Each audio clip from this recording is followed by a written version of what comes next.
Obsèques de Jane Birkin. Cette autre commune lui rendra aussi hommage. Les obsèques de Jane Birkin se tiendront ce lundi 17 juillet, à Paris, une semaine après son décès. Au même moment, une autre commune de France lui rendra hommage en organisant une cérémonie en son honneur. Voilà une semaine que Jane Birkin a rendu son dernier souffle à l'âge de 76 ans. Disparue dimanche 16 juillet, la mère de Charlotte Gainsbourg et de Lou Doyon manque déjà à bon nombre de ses fans, notamment en France.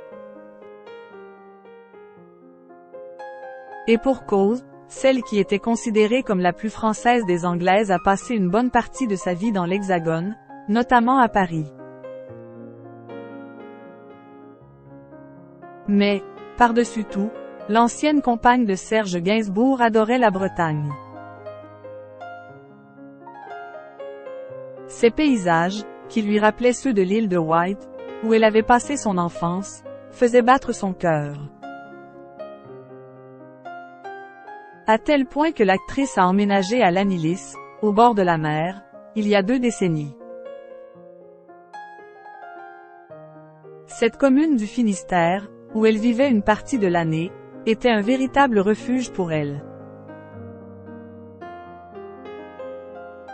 C'est donc tout naturellement que la ville, à l'annonce de son décès, a tenu à réagir en saluant, sur son site internet, une grande dame de simplicité, de discrétion et d'authenticité, comme le rapporte 20 minutes.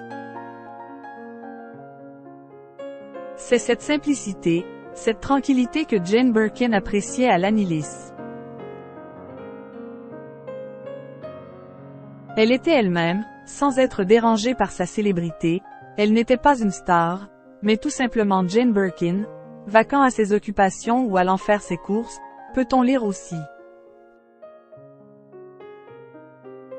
Une autre ville du Finistère a rendu hommage à Jane Birkin.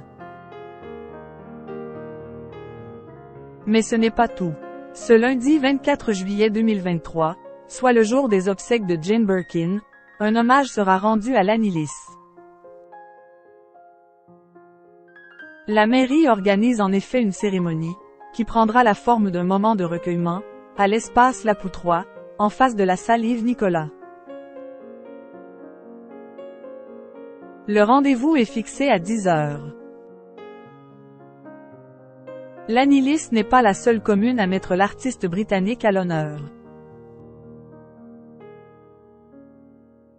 Le maire adjoint de Porspodé, dans le Finistère, a déclaré au micro de BFM TV n'avoir pas eu le temps de lui trouver, comme elle le disait, un « petit cottage » dans la commune.